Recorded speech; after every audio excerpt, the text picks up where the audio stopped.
Alors, la question des liens entre Solvabilité 2 et les futures normes IFRS est un sujet clé pour les assureurs.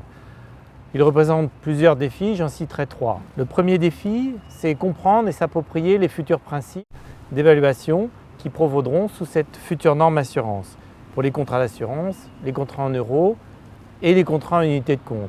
Ils risquent de différer sensiblement des principes actuels. Rappelons que l'IASB a fait paraître un exposé sondage l'été dernier, en 2010, et que les discussions ont repris depuis et que le projet a sensiblement évolué. L'IASB compte publier la future norme assurance au premier semestre 2012, peut-être après un processus de réexposition rapide qui permettra aux assureurs de réagir sur le projet une dernière fois. Le second défi, c'est que les assureurs vont devoir s'atteler aux travaux pratiques, implémenter dans leur système d'information le nouveau reporting comptable.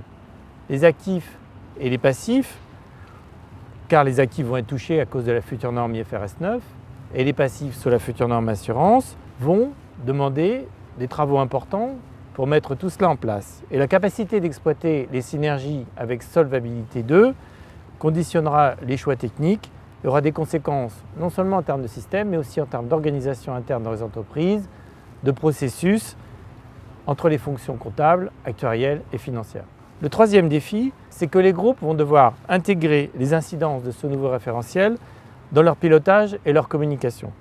En effet, tout laisse à penser que le résultat IFRS demain sera beaucoup plus volatile qu'aujourd'hui. Et les marges de manœuvre seront d'autant plus réduites qu'il faudra aussi tenir compte des incidences de Solvabilité 2. C'est donc un changement majeur qui se profile et certains groupes d'assurance ont commencé à se préparer. Je crois que le meilleur conseil que l'on puisse donner aux assureurs aujourd'hui est de ne pas s'y prendre trop tard. Pourquoi ? D'abord, comme je l'ai expliqué, les défis sont multiples, les enjeux sont majeurs. Il est donc crucial de démarrer la réflexion suffisamment tôt pour instruire les problématiques, instruire les choix et prendre demain les bonnes décisions. Il ne faut pas sous-estimer la période d'apprentissage que va requérir ce futur référentiel. En 2005, le passage aux IFRS pour les assureurs fut relativement indolore. Par rapport à la rupture qui les attend demain, on peut dire que c'est sans commune mesure. Heureusement, pourrait-on dire, le projet Solvabilité 2 a ouvert la voie. Il a préparé le terrain, mais il restera encore beaucoup de travail pour relier les briques entre le référentiel prudentiel Solvabilité 2 et le futur référentiel comptable IFRS. Demain, la gestion de 3 référentiels en parallèle, le social avec le fiscal, les IFRS et le prudentiel avec Solvabilité 2, va demander un nouveau dispositif de suivi, de pilotage et un système de communication qui permettent de réconcilier les différents référentiels entre eux.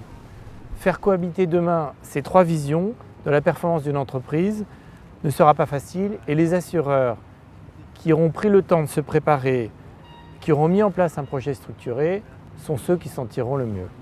C'est pourquoi nous demanderons aux intervenants de la table ronde de la journée Solvabilité 2 organisée par les Échos comment ils espèrent tirer parti des synergies entre IFRS et Solvabilité 2, dans quelle mesure ils comptent bâtir un socle de reporting commun et enfin comment ils voient le pilotage en mode multiréférentiel entre le social, les IFRS, Solvabilité 2 et la market consistante en V2 de value.